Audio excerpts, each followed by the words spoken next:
Cada primero de mes me exigía: transfiere $120.000 o busca otro lugar donde vivir. En mi propia casa. 26 meses pagué sin decir una sola palabra. Mi hija me rogaba: solo hazlo, papá. Pero ese miércoles simplemente me detuve. El viernes vinieron a darme una lección y encontraron algo que no esperaban. Antes de seguir, suscríbete al canal y escribe en los comentarios qué hora es ahorita en tu zona. Me llamo Rafael Solorzano Vargas. Tengo 63 años y vivo en Oaxaca de Juárez, en el estado de Oaxaca. Pasé casi 4 décadas diseñando edificios municipales, escuelas, mercados, estructuras que todavía están de pie y que, a diferencia de ciertas personas, no se caen al primer viento. Me jubilé hace 3 años y desde entonces hago lo que siempre quise: tallar madera, figuras de alebrijes y copalillos, con los motivos que este estado lleva en la sangre. Las vendo en el mercado Benito Juárez una vez al mes. No me quejo de la soledad. La soledad, al menos, no te manda mensajes de WhatsApp exigiendo transferencias. Vivo en el tercer piso de un edificio en la calle Murguía, 847. 3 cuartos, 2 balcones, vistas a los árboles de la calle. Compré este departamento hace 26 años con dinero que no le pedí a nadie. Lo pagué solo, con trabajo que tampoco le pedí a nadie. La escritura dice: Rafael Solorzano Vargas, en letras negras sobre papel blanco. Y eso, en este país, significa algo. Tengo una hija. Se llama Carmina. 34 años. Cabello oscuro como el de su madre. Una sonrisa que aprendió de mí y que ahora usa para cosas que yo no le enseñé. La quise desde el día en que nació. La seguí queriendo cuando se casó, hace casi 3 años, con Rómulo Escobar Peña. Rómulo. 37 años. Hombros anchos. El tipo de hombre que entra a una habitación como si acabara de comprarla. La primera vez que lo vi, en la fiesta de compromiso que pagué yo, la boda también la pagué yo, pero eso es para después. Me dio la mano con esa firmeza que tienen los hombres que no tienen nada más que ofrecer. Don Rafael, es un honor. Sonreí. Pensé, este muchacho tiene hambre. No imaginé de qué.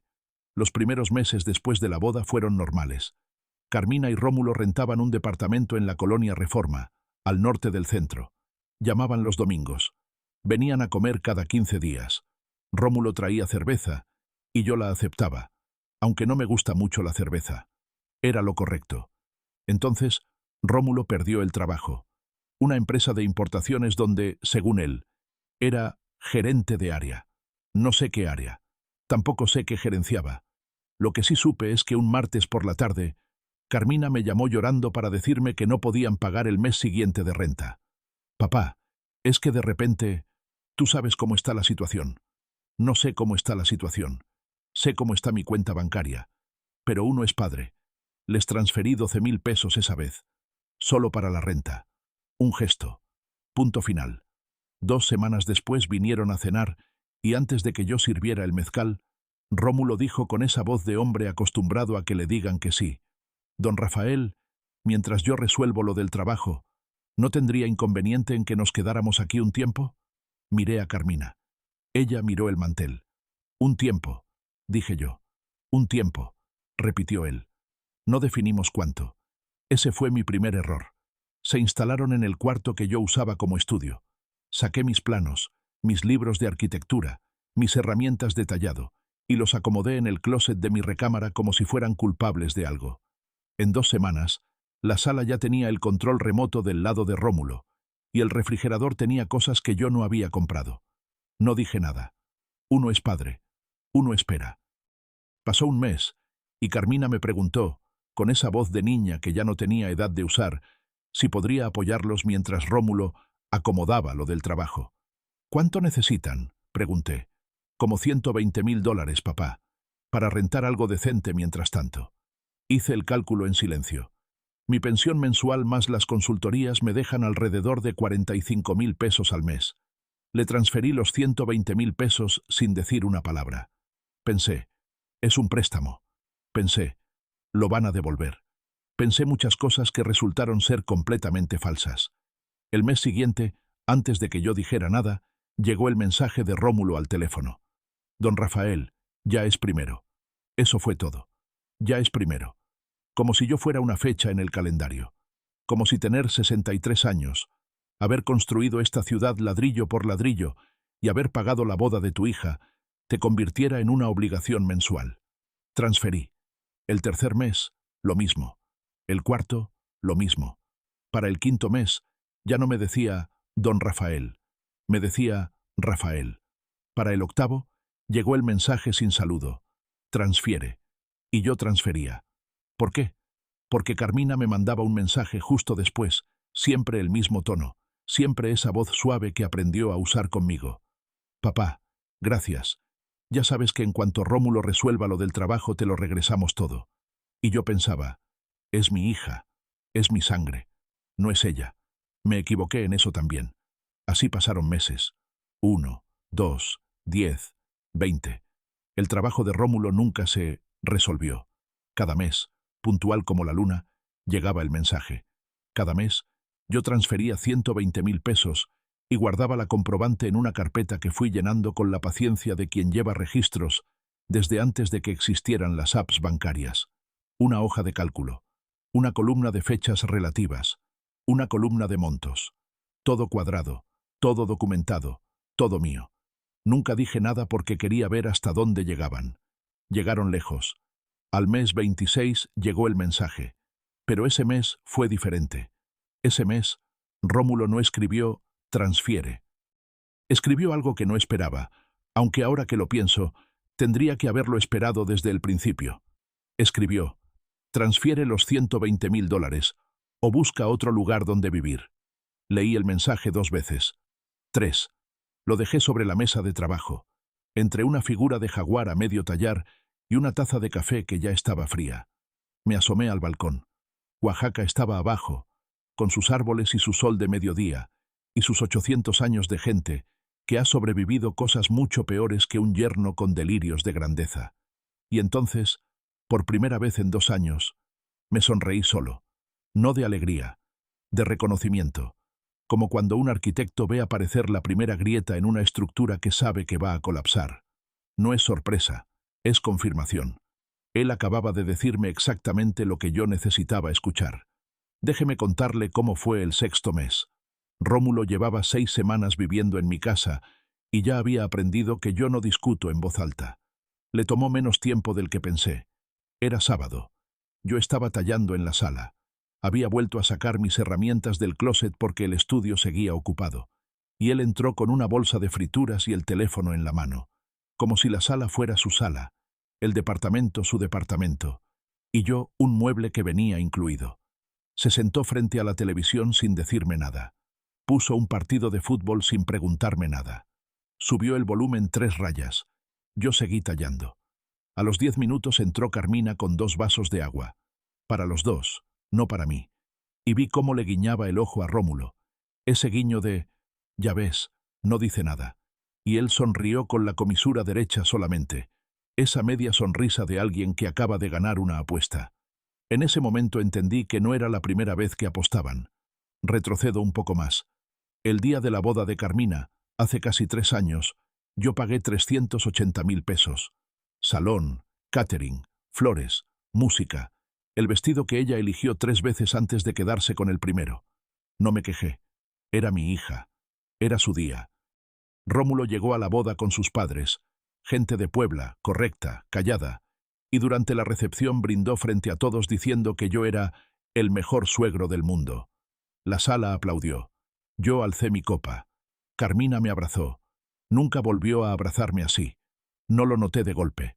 Fue gradual, como el deterioro de una construcción barata. Primero una cosa pequeña, luego otra, y cuando volteas, ya no queda nada sólido. Carmina dejó de llamar los domingos. Dejó de venir a comer sin que Rómulo la acompañara. Y cuando venían juntos, ella se sentaba siempre del lado de él, siempre con los hombros girados hacia él, como si yo estuviera del otro lado de una puerta de vidrio que ninguno de los dos quería ver. El año siguiente al matrimonio, yo todavía pensaba que era cosa del amor nuevo, el ajuste, lo normal. Luego perdió el trabajo y se instalaron aquí, y las cosas que pensaba que eran normales empezaron a tener otro nombre. Recuerdo la primera vez que Rómulo le llamó mi departamento a este lugar. Fue a los 4 meses de vivir aquí. Estaba en el balcón hablando por teléfono. No sé con quién, no pregunté. Y escuché, muy claro, que decía: sí, ven al departamento, aquí en Murguía. Ya sé cómo llegar. Murguía. Ni siquiera puso el número. Como si lo conociera de siempre. Como si lo hubiera elegido él. Me quedé quieto con el formón en la mano y esperé a que terminara la llamada. No dije nada. Pero guardé eso también. Lo guardo todo. Es costumbre de arquitecto. Los detalles que no cuadran son exactamente los que te dicen cómo va a fallar la estructura. Y esta estructura tenía grietas por todos lados. Carmina nunca me defendía. Eso lo fui viendo poco a poco. Cuando Rómulo interrumpía una conversación mía en la mesa, ella reía. Cuando él pedía que bajara el volumen del radio porque él estaba descansando, en mi sala, a las 2 de la tarde, ella me hacía una señal de: «Por favor, papá». Cuando yo preguntaba por los planes del trabajo, ella cambiaba el tema. Había aprendido a hacerse invisible entre nosotros dos. O quizás había aprendido a hacerme invisible a mí. Pasaron 12 meses así, luego 16, luego 20. Yo seguía transfiriendo, seguía guardando los comprobantes, seguía tallando por las noches, cuando la casa estaba en silencio, y yo podía pensar sin que nadie me mirara como si fuera un trámite pendiente. Fue en el mes 21 cuando encontré el documento. Estaba buscando un bolígrafo en el cajón de la consola de la entrada, el cajón donde yo guardo cosas desde que compré el departamento. Y debajo de un sobre con recibos de agua encontré una hoja, papel notarial, membrete de una notaría que no reconocí. Era un poder notarial en blanco, impreso, con todos los campos para llenarse. Nombre del poderdante, nombre del apoderado, bienes sobre los que se otorga el poder. Solo faltaba llenar los espacios. Y abajo, en la línea de firma del poderdante, había una firma. Mi firma. No la mía exacta. Era una copia, hecha a mano, torpe en los detalles que solo yo conozco, pero lo suficientemente parecida para engañar a alguien que no me conociera. La estudié 30 segundos. Volteé la hoja. La regresé al cajón exactamente como la encontré. Cerré el cajón. Fui a la cocina. Me serví agua del filtro y me la tomé despacio, mirando por la ventana el árbol de la calle de abajo. Luego fui a mi recámara. Abrí el closet. Saqué la carpeta con los 21 comprobantes y los conté uno por uno. 21 meses. 2.520.000 pesos. Me senté en la cama y pensé con la claridad que solo viene cuando ya no te queda nada que perder salvo la paciencia. Y resulta que a mí todavía me quedaba mucha. Cerré la carpeta. La puse debajo del colchón. Y esa noche tallé hasta la 1 de la madrugada sin que me temblara la mano. Pasaron 5 meses más. 5 meses más de mensajes el primero de cada mes. 5 meses más de transferencias. 5 meses más de Rómulo usando palabras como «mi casa» y «aquí en mi depa», frente a personas que no tenían por qué saber que eso era mentira. 5 meses más de Carmina mirando el mantel cuando yo entraba a la sala. Y entonces llegó el mes 26, y Rómulo escribió lo que escribió. Transfiere los $120.000 o busca otro lugar donde vivir. Lo primero que hice fue sacar la carpeta de debajo del colchón, la abrí en la mesa de trabajo, saqué todos los comprobantes y los puse en orden cronológico. 26 hojas, 26 meses, 120.000 pesos cada uno. Hice la multiplicación en papel, como lo hacía antes de que existieran las calculadoras de teléfono. 120.000 pesos por 26 igual a 3.120.000 pesos. 3.120.000 pesos. En transferencias documentadas, fechadas, con número de operación y saldo final. Luego tomé el teléfono. No para responder el mensaje de Rómulo, para buscar un número que un colega arquitecto me había dado meses atrás, cuando yo le pregunté, en abstracto: «De casualidad, ¿conoces algún abogado bueno en temas de propiedad?» El licenciado Isidro Calderón Aguilar. Especialista en Derecho Familiar y Patrimonial. Oficina en el 5º piso, centro de la ciudad. Marqué el número. El teléfono timbró 2 veces. «Buenas tardes, despacho Calderón». «Buenas tardes», dije yo. «Necesito hacerle una consulta. No es para quejarme. Es para preguntar. Si una persona transfiere dinero durante 26 meses bajo presión sistemática documentada, ¿cómo se llama eso en términos legales?» Hubo una pausa breve al otro lado de la línea. «¿Tiene usted los comprobantes?» 26, dije. Uno por uno. En orden. Otra pausa. Esta vez más larga. ¿Puede venir mañana a las 10? Puse la carpeta sobre la mesa. Puse el teléfono junto a la carpeta. Y le di la vuelta a la figura de jaguar que llevaba 2 semanas sin terminar. Mañana iba a ser un día muy interesante. A la mañana siguiente llegué a la oficina del licenciado Calderón a las 10 en punto. 5º piso. Edificio de concreto en el centro de Oaxaca. Sin adornos. El despacho olía a papel y café de máquina. Isidro Calderón Aguilar era un hombre de unos 50 años. Lentes delgados. Escritorio limpio con exactamente 3 carpetas encima. El tipo de abogado que no necesita diplomas en marcos dorados para convencer a nadie de que sabe lo que hace. Le puse la carpeta encima del escritorio. 26 comprobantes, ordenados por mes. La hojeó despacio, sin apresurarse, sin hacer comentarios. Cuando llegó al último, la levantó un poco y calculó en silencio. 3.120.000 pesos, dijo. Eso, dije yo. Volvió a la primera hoja. ¿Todos estos transfers los hizo usted de manera voluntaria? Depende de cómo se defina voluntaria. Lo hice porque mi hija me pedía que lo hiciera, y mi yerno amenazaba con consecuencias si no lo hacía. Nunca me amenazó con violencia, solo con busca otro lugar donde vivir, refiriéndose a mi propio departamento. Calderón asintió despacio, como quien confirma algo que ya sospechaba. ¿Tiene los mensajes? Le mostré el teléfono. Capturas de pantalla de cada 1 de mes. Transfiere. Ya es primero. Rafael, el pago. Y el último, el que cambió las cosas. Transfiere los $120.000 o busca otro lugar donde vivir. Los revisó todos. Luego me miró. ¿El departamento está a su nombre? Solo al mío. Comprado antes del matrimonio de mi hija. La escritura no tiene ningún otro titular. Por primera vez desde que llegué, Calderón se recargó en su silla. Licenciado Solorzano, usted tiene una posición mucho más sólida de lo que cree. El patrón de mensajes que me está mostrando, combinado con la falta de contrato de arrendamiento y la presencia de terceros en una propiedad que legalmente no les corresponde, configura varios escenarios que podemos trabajar. Hizo una pausa. Pero antes necesito preguntarle algo. ¿Qué quiere usted que pase al final de todo esto? Buena pregunta. Me la había hecho a mí mismo varias veces en las últimas semanas mientras tallaba y el departamento estaba en silencio porque Rómulo y Carmina habían salido. La respuesta siempre era la misma. Quiero que salgan de mi casa, dije, y quiero que lo que tomaron quede documentado. ¿Y recuperar el dinero? Si es posible, bienvenido. Si no, al menos que conste que no fue un regalo. Calderón anotó algo. Bien. Entonces lo primero es revisar el estado de su propiedad en el registro público. Esa tarde, antes de volver al departamento, pasé por el registro público de la propiedad.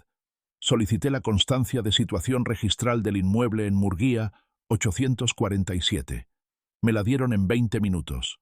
Propiedad libre de gravámenes, sin anotaciones preventivas, sin endosos, sin nada que no debiera estar. Solo mi nombre. Solo mi firma original de hacía 26 años. Guardé el documento en la carpeta junto a los comprobantes y caminé de regreso a casa. En el camino empecé a pensar de otra manera en los últimos meses, no como en una historia de traición, que era lo sencillo, sino como en una estructura. Un arquitecto no mira un edificio y piensa, qué bonito o qué feo. Mira cómo está construido, dónde está la carga, dónde están los puntos débiles. Y cuando una estructura tiene fallas, no llora por ella. Identifica dónde va a colapsar y decide qué hacer antes de que caiga encima de alguien.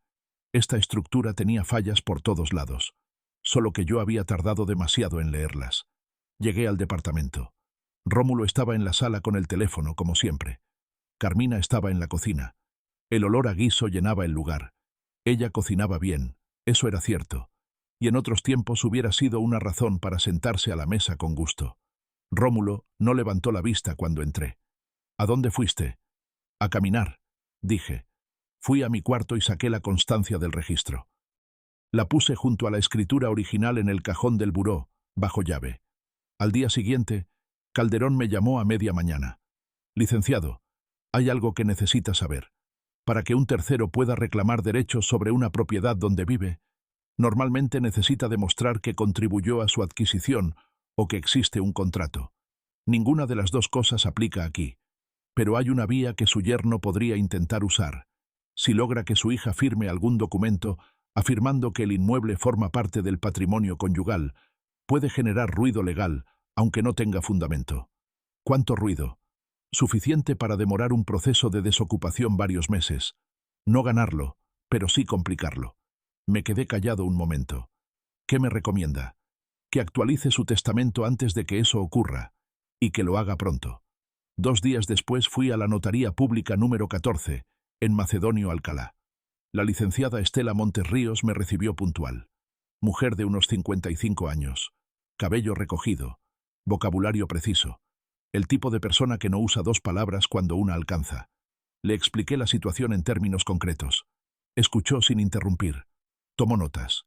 Cuando terminé, me preguntó, ¿tiene usted más herederos además de su hija? 2 sobrinos, hijos de mi hermano que falleció hace 4 años. ¿Desea incluirlos como herederos principales? Sí, y a un fondo cultural de Oaxaca que apoya a artesanos. Mi hija puede recibir su legítima conforme a la ley, pero no más. La licenciada Montes anotó todo sin cambiar la expresión. Estará listo en 3 días hábiles para su firma. 3 días después firmé el testamento actualizado. Guardé la copia certificada en el mismo cajón del buró, junto a la escritura y la constancia registral. Esa noche, al volver, escuché a Rómulo hablar por teléfono en el estudio.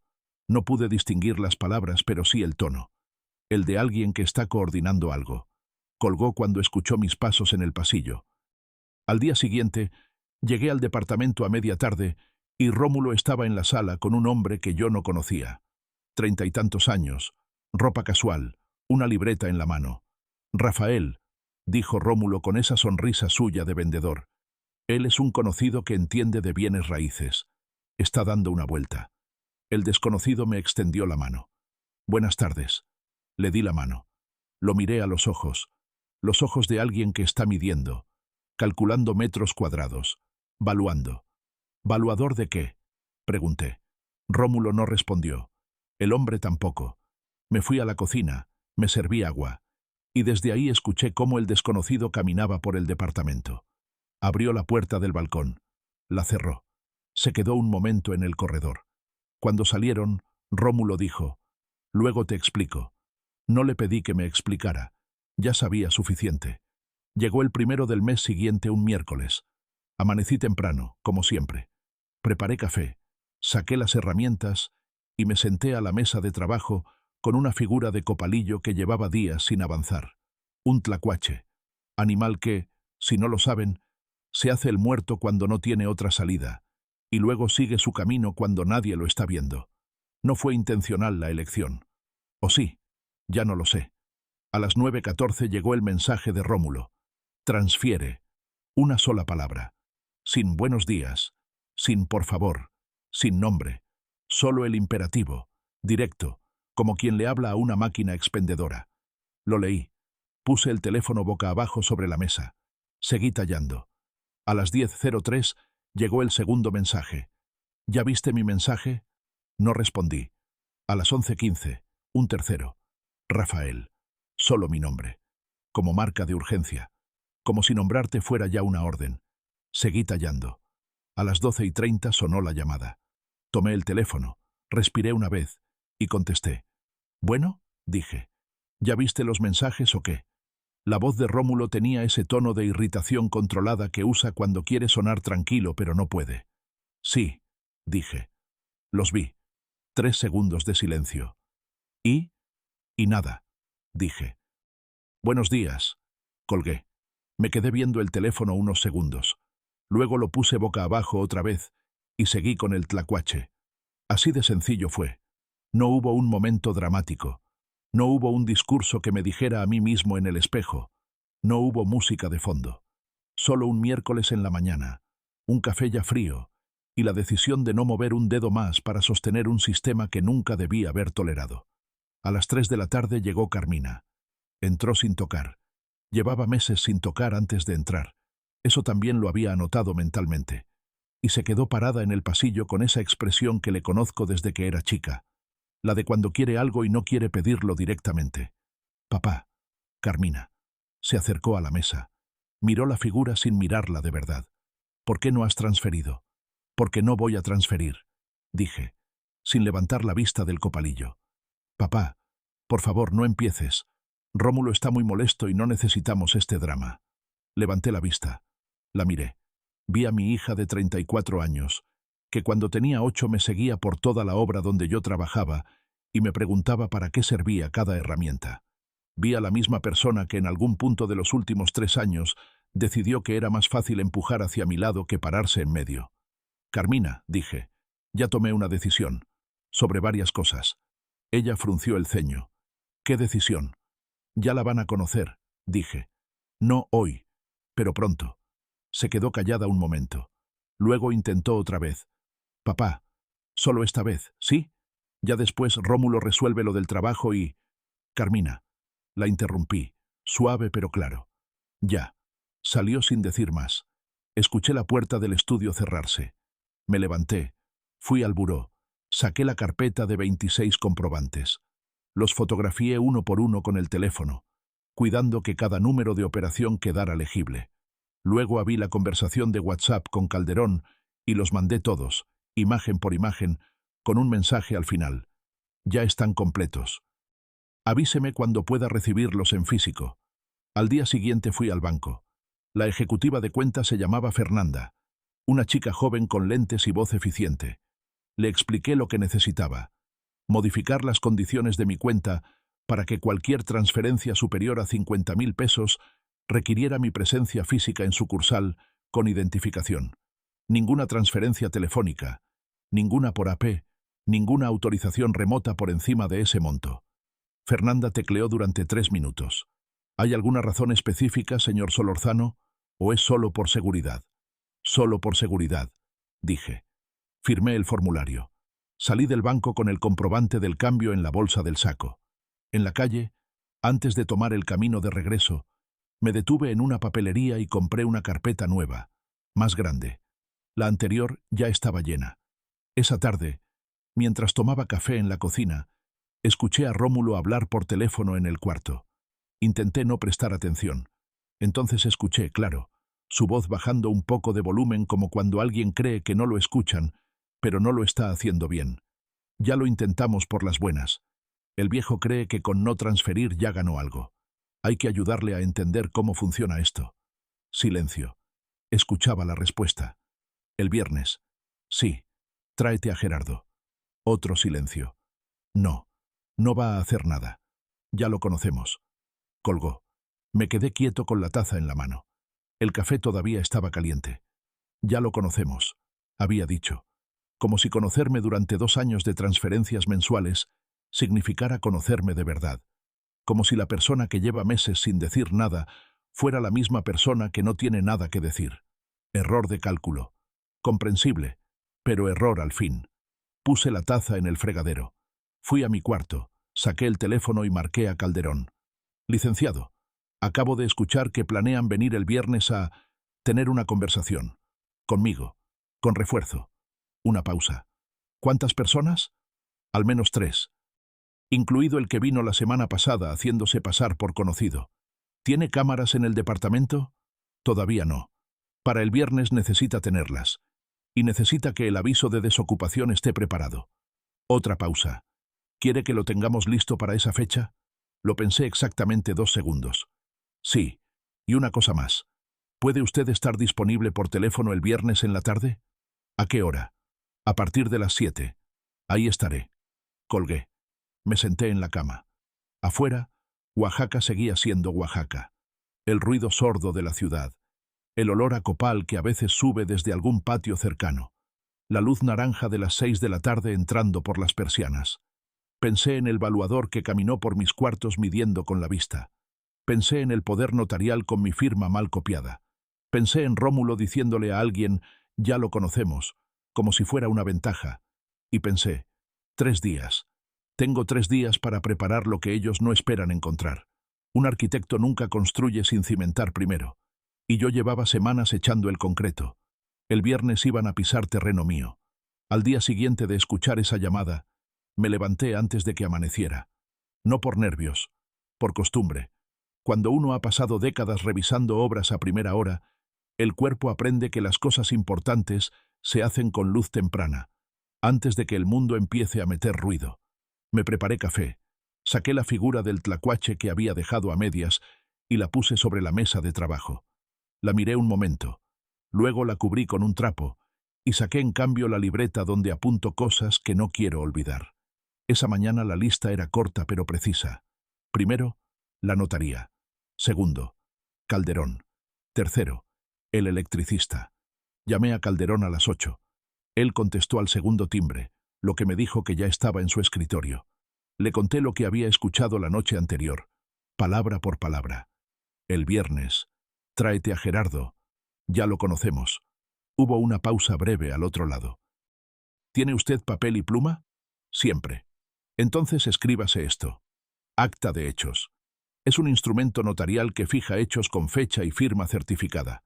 Todo lo que usted me ha contado, los mensajes, los comprobantes, el poder notarial en blanco con su firma copiada, puede quedar asentado ante notario como un registro formal de los hechos ocurridos. Eso no es una demanda. Es un documento que usted va a poder usar como prueba si las cosas escalan. ¿Y si las cosas no escalan? Entonces tiene un papel extra en su carpeta y no le costó nada grave. Pero si sí escalan, ese documento vale oro. Apunté. Luego pregunté, ¿cuánto tiempo tarda? Si va hoy, la licenciada Montes puede tenerlo listo en el día, dependiendo de la carga de trabajo. La notaría abre a las 9. Llegué a la notaría pública número 14 a las 9:15. La secretaria me conocía de la visita anterior. La licenciada Montes me recibió a los 20 minutos. Le expliqué lo que necesitaba. Escuchó con esa atención suya que no incluye expresiones faciales innecesarias.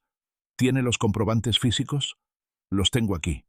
Puse la carpeta sobre el escritorio. ¿Y capturas de los mensajes? Saqué el teléfono. Le mostré la pantalla con las capturas que había hecho antes de salir de casa. ¿El poder notarial en blanco todavía está en su domicilio? Sí. Lo dejé donde lo encontré. Bien. Tomó notas durante 5 minutos. El acta de hechos va a dejar constancia de que usted realizó transferencias bancarias mensuales por 120.000 pesos durante 26 meses, totalizando 3.120.000 pesos, en el contexto de mensajes de texto que configuran presión sistemática para obtener esos pagos, y que durante ese periodo usted descubrió un instrumento notarial en blanco, con una firma que aparentaba ser la suya. Esto quedará con fecha, firma del fedatario y sellos de la notaría. Levantó la vista. ¿Es preciso ese resumen? Es preciso, dije. Regrese a las 3 de la tarde. Salí de la notaría y caminé directo al teléfono para marcarle a Heriberto, el electricista con quien había trabajado en 2 proyectos de consultoría. Hombre de confianza, trabajo limpio, precios razonables. Don Rafael, ¿cómo le va? Bien, Heriberto. Necesito que instales 2 cámaras en mi departamento. Una en la sala, una en la entrada. Con cableado visible, todo reglamentario, nada escondido.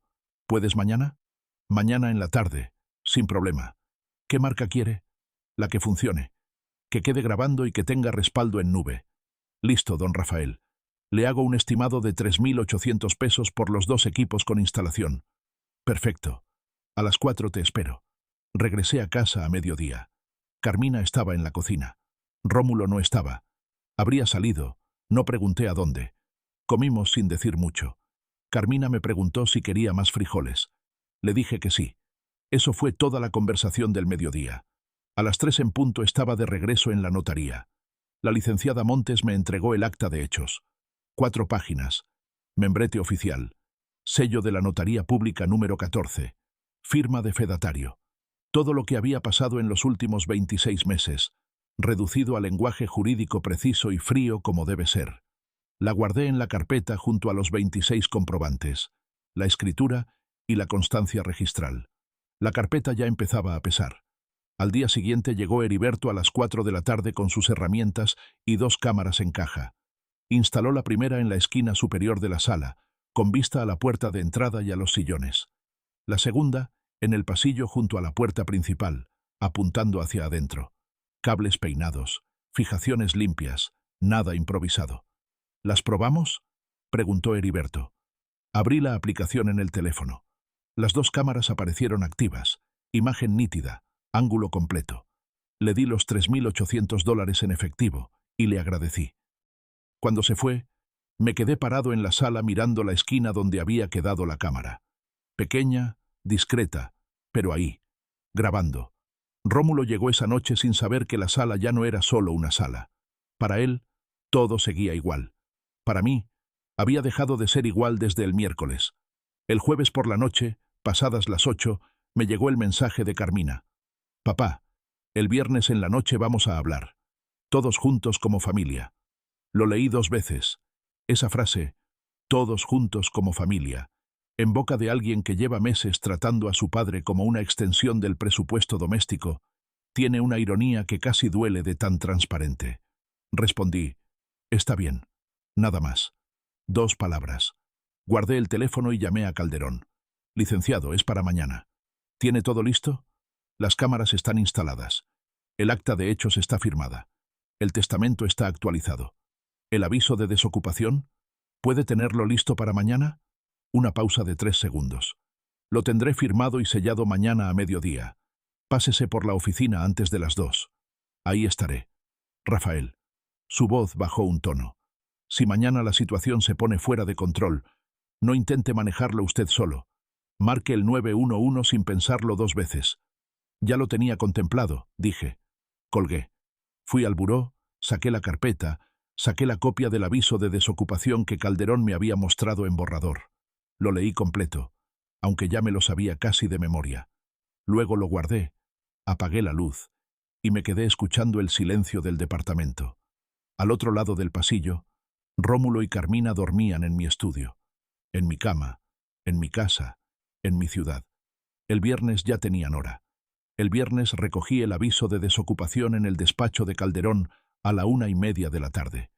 Era un documento de 3 páginas con membrete oficial, número de folio, firma del licenciado y sello notarial. Establecía que los ocupantes del inmueble en calle Murguía, 847, tercer piso, no tenían título legal de ocupación, no existía contrato de arrendamiento vigente y disponían de 30 días naturales para desocupar voluntariamente. Lo guardé en un sobre manila. El sobre lo puse en la bolsa interior del saco. Llegué al departamento a las 2. Comí algo rápido, solo, parado en la cocina. Rómulo estaba en el estudio con la puerta cerrada. Carmina había salido. ¿A dónde? No lo sé. Tampoco pregunté. A las 4 de la tarde me senté en la sala con la figura del jaguar que llevaba días sin terminar.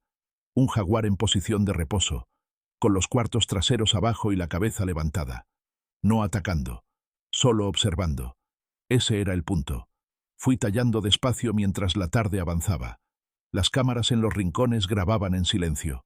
El teléfono estaba sobre la mesa, con el número de Calderón en la pantalla de marcado rápido y el 911 a un toque de distancia.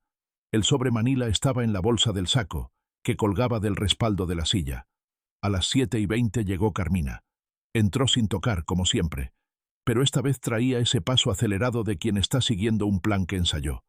Me miró desde el pasillo. Yo no levanté la vista del jaguar. «Ya va a llegar Rómulo», dijo. «Aquí estoy», dije. Se quedó parada un momento. Luego fue a la cocina. Escuché que abría el refrigerador y lo cerraba sin sacar nada. A las 7:47, lo sé exactamente porque lo vi en el registro de la cámara después. La puerta del departamento se abrió sin que nadie tocara. Rómulo entró primero. Detrás de él, Carmina salió de la cocina. Y detrás de Rómulo entró un tercer hombre. El mismo de la semana anterior, haciéndose pasar por valuador. Complexión ancha, cara plana, las manos metidas en las bolsas del pantalón.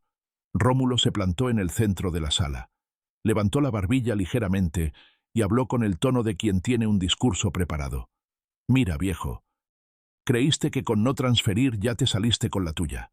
Aquí venimos a explicarte cómo van a ser las cosas a partir de ahora». Me quedé sentado. Puse el jaguar sobre la mesa. Lentamente, sin prisa. Lo miré a los ojos. Él sostuvo la mirada, confiado, esperando que yo dijera algo que le diera pie para seguir.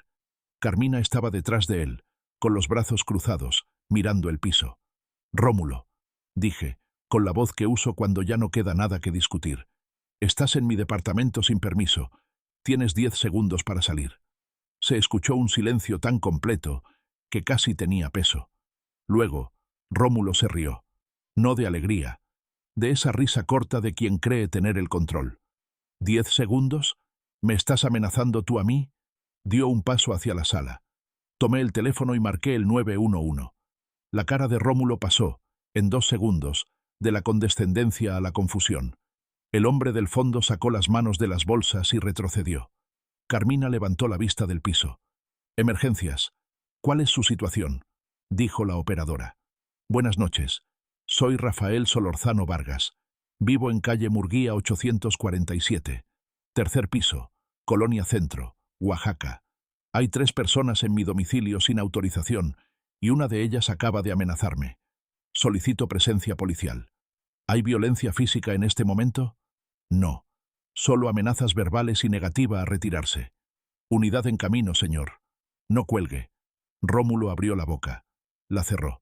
«Estás loco», dijo, pero la voz ya no tenía el mismo peso de 30 segundos antes.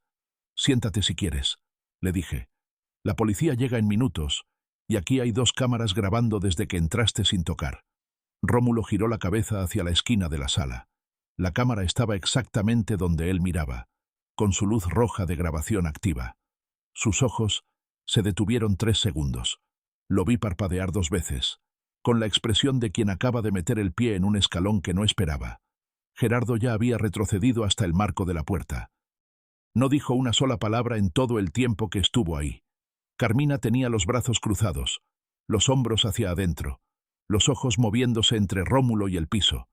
11 minutos después de mi llamada, escuché pasos en la escalera. Tocaron. Abrí. 2 oficiales uniformados. La que llevaba la voz era una mujer de unos 40 años. Placa visible, movimientos tranquilos. Agente Valeria Ramírez. Miró el interior en un segundo. 3 personas, 2 cámaras encendidas, un hombre mayor de pie con un saco y carpetas bajo el brazo. «Buenas noches», dijo. «¿Usted es el propietario?» «Rafael Solorzano Vargas». «Sí». Saqué la escritura de la bolsa interior del saco. Se la mostré. La miró sin tomarla. Luego vio el sobre manila. «¿Qué es eso?» «Aviso de desocupación firmado ante notario. Se los iba a entregar esta noche de todas formas». La agente Ramírez se giró hacia Rómulo. «¿Usted?» Rómulo endureció la mandíbula. «Soy el esposo de la hija del señor. Tenemos derecho a... ¿Tiene contrato de arrendamiento?» Pausa. ¿Tiene algún documento que acredite su derecho de ocupación sobre este inmueble? Otra pausa. Esta más larga. «Es que llevamos tiempo viviendo aquí y... ¿contrato firmado o documento notarial?» Rómulo miró a Carmina. Carmina miró el piso. La agente se giró hacia Gerardo. «¿Identificación?» Buscó en sus bolsas. No encontró nada que mostrar. La agente Ramírez se tomó un momento. Miró el departamento. Miró las cámaras. Miró la carpeta bajo mi brazo. Luego dijo, con ese tono neutro que tienen cuando la situación ya está clara para todos: «Voy a pedirles que se retiren del domicilio. El señor propietario tiene documentos en regla. Ustedes no tienen título de ocupación. Y el señor sin identificación no tiene ningún motivo legal para estar aquí». Rómulo abrió la boca una vez más. Fue un intento. «Pero mi esposa es la hija de... La hija del propietario no está en la escritura», dije. Suave, sin subir la voz. La agente ya no necesitó decir más. Gerardo salió primero, sin despedirse. Rómulo lo siguió con los hombros rígidos. Carmina fue la última. Se detuvo en el umbral y me miró. No con enojo, con la expresión de alguien que acaba de entender algo que no quería entender. «Papá», dijo, «te vas a arrepentir de esto». La miré con calma. Me habría arrepentido de no haberlo hecho antes. Cerré la puerta. Me quedé parado en la entrada escuchando los pasos bajar por la escalera. Luego fui a la sala. Tomé el jaguar de la mesa y me senté. En los rincones, las 2 cámaras habían grabado todo. Cada palabra, cada pausa, cada expresión. Calderón iba a recibir los archivos antes de medianoche. Al día siguiente del viernes, Calderón me llamó a las 8:30 de la mañana. «Revisé los videos», dijo. «Están bien. Imagen nítida, audio claro, fecha y hora en la esquina». Rómulo entró sin permiso. Amenazó verbalmente al propietario frente a testigos y frente a cámara. y el tercer individuo no tenía identificación ni motivo documentado para estar ahí. Esto refuerza considerablemente nuestra posición. ¿Qué sigue? Dos cosas en paralelo. Primera, presentar formalmente el aviso de desocupación ante el juzgado, con respaldo del video de anoche y del acta de hechos. Eso inicia el conteo oficial de 30 días. Segunda, preparar la demanda civil por las transferencias. Los 3.120.000 pesos documentados, el patrón de mensajes de presión, el poder notarial en blanco con la firma copiada. Tenemos suficiente para construir un caso sólido. Estuve en su despacho a las 11. Firmé los papeles necesarios. Calderón presentó el aviso de desocupación ese mismo día ante el juzgado familiar, con copia notariada y el respaldo del video. El reloj de 30 días comenzó a correr oficialmente desde esa fecha. 3 días después, Rómulo contrató a un abogado. Me lo dijo Carmina por mensaje. No, nos contrató un abogado, ni estamos hablando con un licenciado. Solo. Rómulo tiene abogado. Como si eso cambiara algo. Como si yo no hubiera tenido abogado desde semanas antes de que a él se le ocurriera la idea. El argumento que presentó el abogado de Rómulo fue, tengo que admitirlo, el único que podría haber generado algo de ruido, que el departamento constituía el domicilio conyugal de su cliente y que por lo tanto existía un derecho de habitación protegido por ley, incluso en bienes propios del cónyuge de su esposa. Me lo explicaron con el tono de quien cree que está lanzando una carta que el otro no esperaba. Yo escuché con atención y tomé notas, igual que siempre. Calderón me lo explicó sin dramatismo. Es un argumento que existe en el Código Civil. El problema para ellos es que el derecho de habitación del cónyuge aplica sobre el domicilio familiar establecido, pero ese domicilio nunca fue el suyo. Ellos llegaron aquí sin contrato, sin acuerdo formal, sin nada. Y además, usted nunca fue cónyuge de Rómulo. Él es el esposo de su hija, no suyo. El vínculo conyugal que podrían invocar es el de Carmina, no el de él. ¿Y Carmina? Carmina tampoco tiene derechos sobre este inmueble. Usted lo adquirió décadas antes de que ella se casara. Es un bien propio suyo, no del patrimonio conyugal de ellos. La audiencia en el juzgado familiar duró 40 minutos. Yo no tuve que estar presente. Calderón fue en mi representación. Me llamó al salir. El juez revisó la escritura, la fecha de adquisición, la ausencia de contrato y el historial de ocupación sin título. El argumento del domicilio conyugal fue desestimado. El aviso de desocupación queda en pie con su plazo original. Escuché eso sentado en el balcón con una taza de café. Abajo, la calle Murguía seguía con su ritmo de siempre. El señor de la papelería sacando sus revistas, una señora con bolsas del mercado, 2 muchachos en bicicleta. 30 días. Menos los que ya habían pasado. Esa semana también presentamos la demanda civil. Calderón la estructuró con precisión quirúrgica. 26 transferencias documentadas, mensajes de presión sistematizada, el acta de hechos como prueba de contexto, el video del viernes como evidencia de conducta intimidatoria. La suma reclamada, 3.120.000 pesos, más costas del proceso. ¿Cómo lo va a calificar? Pregunté. Extorsión familiar en el ámbito del derecho civil. No es un tipo penal que usemos aquí directamente, pero en el contexto de una demanda por daño patrimonial, el patrón de presión familiar sistemática para obtener transferencias económicas es perfectamente argumentable como causa de acción. Rómulo recibió la notificación de la demanda 4 días después.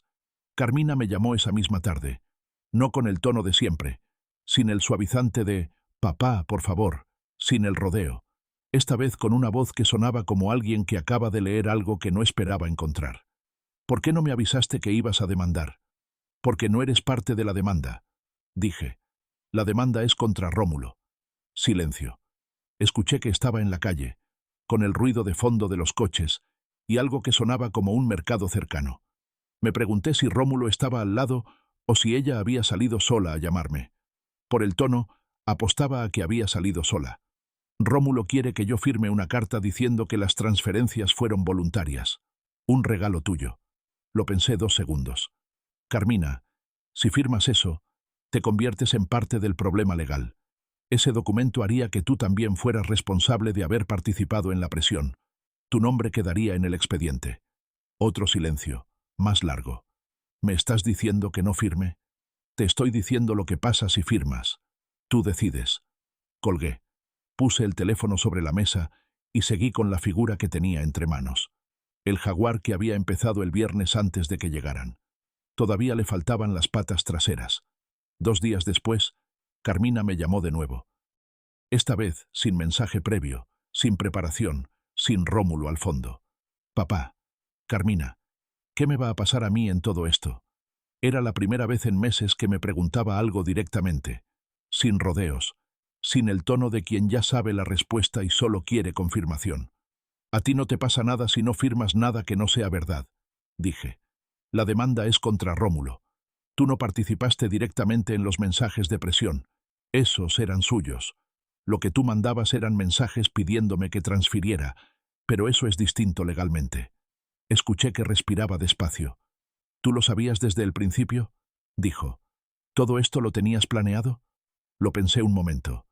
Tenía los comprobantes, dije. Desde el primero. Silencio largo. Papá, ¿qué hago? Eso, le dije con calma. Es una pregunta que no me corresponde a mí responder. Carmina no firmó la carta. Me enteré 3 días después, cuando Calderón me llamó para decirme que el abogado de Rómulo había intentado presentar el documento de todas formas, sin firma de ella, argumentando que era una declaración unilateral de intención. El juez lo rechazó en el acto. Un documento de esa naturaleza requería firma de quien hacía la declaración, y la declaración no tenía firma válida.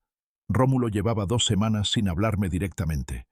Me cruzaba en el pasillo y miraba hacia otro lado, o salía antes de que yo llegara a la cocina por las mañanas. No era incomodidad, era estrategia, o lo que él creía que era estrategia. Una semana después entendí qué estaba preparando. Calderón me llamó un martes por la tarde con un tono que no le había escuchado antes, entre la neutralidad profesional y algo parecido a la incredulidad contenida. Rafael, el abogado de Rómulo presentó esta mañana una solicitud de inicio de proceso de interdicción. Me quedé callado un momento. ¿Interdicción? Es un procedimiento legal para limitar o suspender la capacidad jurídica de una persona cuando se argumenta que no puede administrar sus propios bienes por razones cognitivas o de salud mental. Básicamente, su yerno está alegando que usted no está en condiciones de tomar decisiones sobre su propia propiedad. El silencio que siguió fue mío, no de Calderón. Tuve que admitir en ese momento que Rómulo me había sorprendido. No porque el argumento fuera sólido, claramente no lo era, sino porque requería una audacia que no había calculado del todo. Demandar la incapacidad mental de tu suegro de 63 años, que en 6 semanas había coordinado un testamento, un acta de hechos, una demanda civil y una operación con cámaras que terminó con la policía dándole la razón. Eso no es desesperación razonada. Es desesperación sin frenos. ¿Qué necesitamos? Dije. Un examen médico completo, neurológico, psicológico, evaluación cognitiva. Cuanto antes, mejor. Si usted llega con un dictamen médico limpio antes de que el juez convoque a una audiencia, el proceso ni siquiera despega.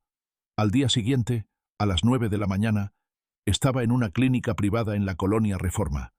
3 horas de pruebas, memoria, coordinación, razonamiento, lenguaje, orientación. El neurólogo, un hombre de unos 50 años con los modales tranquilos de quien ha visto muchas cosas, revisó los resultados al final y me dijo sin preámbulos: todo dentro de parámetros normales para su edad. No hay indicios de deterioro cognitivo de ningún tipo. Firmé la autorización para que entregaran copia del dictamen a mi abogado.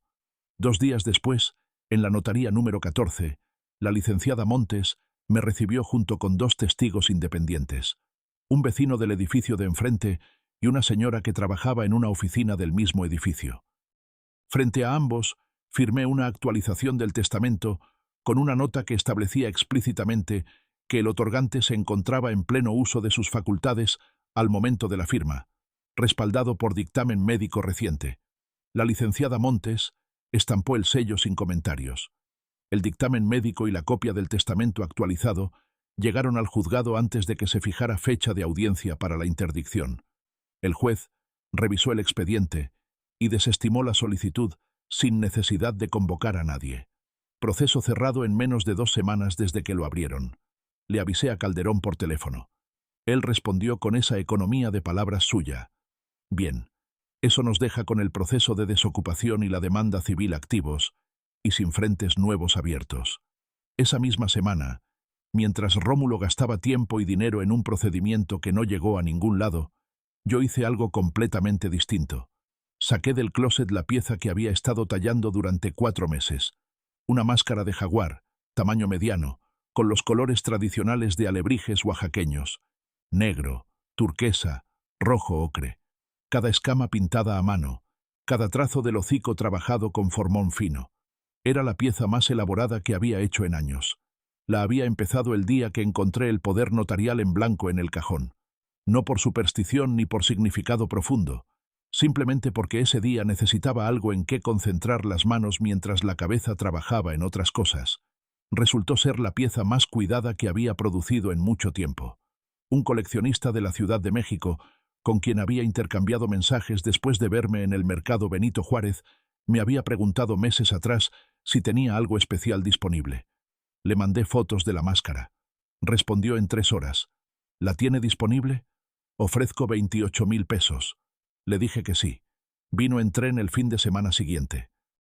Un hombre de unos 45 años. Manera de mirar las cosas como quien sabe lo que está viendo. Revisó la máscara durante 5 minutos en silencio. La giró. Tocó las líneas del tallado. ¿Cuánto tardó en hacerla? 4 meses, dije. A ratos. Asintió. Se nota. Sacó el efectivo.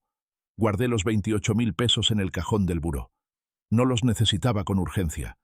Pero había algo satisfactorio en que la pieza que tallé mientras esperaba saliera del departamento convertida en dinero limpio, mientras Rómulo pagaba a un abogado por un proceso que el juez descartó en 2 semanas.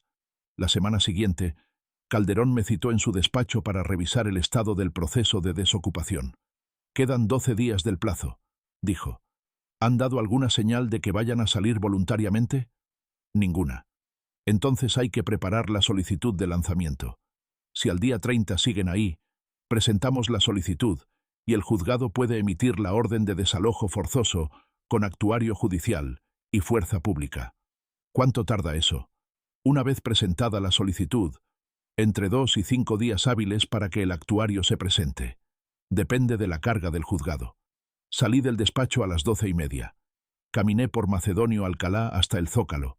Compré un tejate en uno de los puestos y me lo tomé parado frente a la catedral. 12 días. Al bajar del juzgado ese mismo día, crucé con Rómulo en la puerta. Fue un encuentro fortuito. Él salía. Yo llegaba. El tiempo lo dispuso así sin consultarle a nadie. Su abogado estaba a su lado. Rómulo me miró. Su abogado me miró. Y Rómulo, por primera vez desde que todo esto empezó, no dijo nada. No el silencio de alguien que está pensando qué decir. El silencio de alguien que ya no tiene qué decir. Lo vi alejarse por la banqueta con el abogado al lado, hablando en voz baja, los hombros un poco más caídos que de costumbre. El hombre que 2 semanas antes había intentado quitarme la capacidad legal para administrar mis propios bienes, caminaba ahora por la misma banqueta que yo, en la misma ciudad, con 12 días menos en el reloj. Terminé el tejate. Lo tiré en el cesto de la esquina y me fui a casa a terminar las patas traseras del jaguar. 2 semanas antes del día 30, le dije a Calderón que probablemente no iban a salir solos. No lo dije como queja, lo dije como un dato. Rómulo era el tipo de hombre que necesita que las consecuencias lleguen a la puerta con documentos y uniforme antes de aceptar que son reales. Había ignorado el aviso. Había ignorado la desestimación del domicilio conyugal. Había ignorado la interdicción fallida. Cada vez que la realidad lo golpeaba, él encontraba otro argumento, otro abogado, otra maniobra. No porque tuviera razones, sino porque detenerse significaba admitir que había perdido. Calderón lo escuchó y dijo: «Entonces preparamos el lanzamiento desde hoy». La solicitud de desalojo forzoso quedó lista 2 semanas antes de que venciera el plazo. Cuando llegó el día 30, el actuario judicial ya tenía la orden firmada y 2 elementos de la policía municipal disponibles. Calderón me avisó la noche anterior con un mensaje breve: «Mañana a las 9». Dormí bien. No como quien sabe que ganó. Todavía faltaba lo más difícil, sino como quien sabe que hizo bien los cálculos. A las 8:50 estaba en la sala, sentado, con el café en la mano, las cámaras grabando, la carpeta en el buró, el departamento en silencio, que era el mismo silencio de siempre, pero ya sentía diferente. A las 9 en punto sonó el timbre. Abrí. En el pasillo estaban el actuario judicial, un hombre de unos 40 años con una carpeta bajo el brazo y la mirada de quien ha hecho esto muchas veces, y dos policías uniformados detrás de él. ¿El señor Rafael Solorzano Vargas? El mismo. Buenos días. Venimos a ejecutar la orden de lanzamiento emitida por el juzgado familiar. Me mostró el documento. Lo reconocí por el membrete y el número de expediente. Era el mismo que Calderón me había enviado escaneado 4 días antes. Pasen, dije. Caminamos por el pasillo hacia el estudio. El actuario tocó la puerta. Silencio adentro. Volvió a tocar. Esta vez se escuchó movimiento. Rómulo abrió. Su cara tardó 3 segundos en procesar lo que tenía enfrente. Un funcionario con documentos oficiales, 2 policías y yo detrás de ellos, con el café todavía en la mano. Vi el momento exacto en que la información llegó a su destino. Los ojos se movieron del actuario a los policías, de los policías a mí, de mí de vuelta al actuario. La mandíbula se tensó. El color de la cara cambió muy ligeramente. Señor Rómulo Escobar Peña, dijo el actuario con la misma neutralidad profesional con que debió haber dicho miles de nombres en su carrera, tiene usted una orden judicial de desocupación inmediata del inmueble ubicado en calle Murguía, 847, tercer piso. Puede llevarse sus pertenencias personales. Tiene hasta las 12 del mediodía para desocupar. ¿Tiene alguna pregunta? Rómulo abrió la boca. Lo vi calcular. Vi cómo buscaba el argumento, la salida, la maniobra que había funcionado siempre. Pero esta vez no había abogado al lado que le susurrara qué decir. No había Carmina haciéndole señas desde atrás. Solo el documento, los uniformes y la puerta abierta.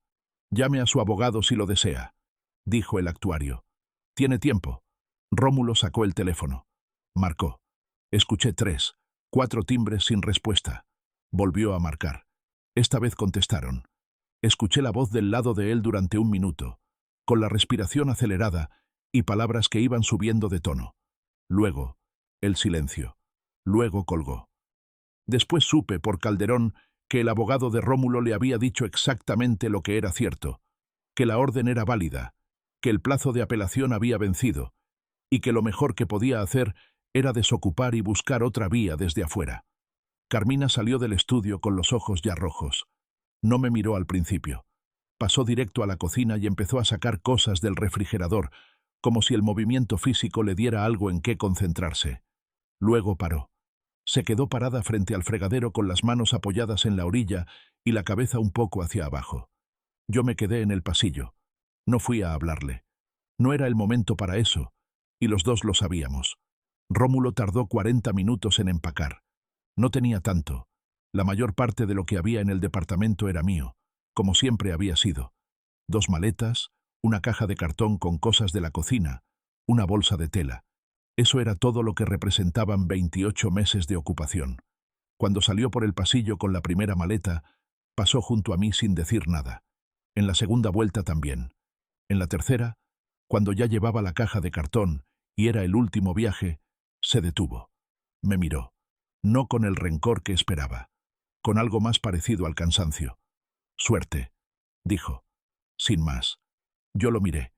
Y dije, con la misma tranquilidad con que había dicho todo en este proceso, llevo la cuenta. 26 meses, 3.120.000 pesos. Eso quedó documentado. No respondió. Bajó las escaleras con la caja. Carmina fue la última. Se detuvo en el marco de la puerta del estudio con la bolsa en la mano, y me miró. Tenía los ojos secos ahora, pero el rojo alrededor decía lo mismo. No dijo nada durante varios segundos. Luego dijo, «Lo siento, papá». No era una disculpa completa. Era el principio de una, que es lo que cabe en un pasillo de 28 meses de distancia. Lo tomé como lo que era. «Ya sé», dije. Salió. El actuario firmó el acta de desocupación, me entregó una copia y se retiró con los policías. Escuché sus pasos en la escalera hasta que desaparecieron. Me quedé solo en el departamento.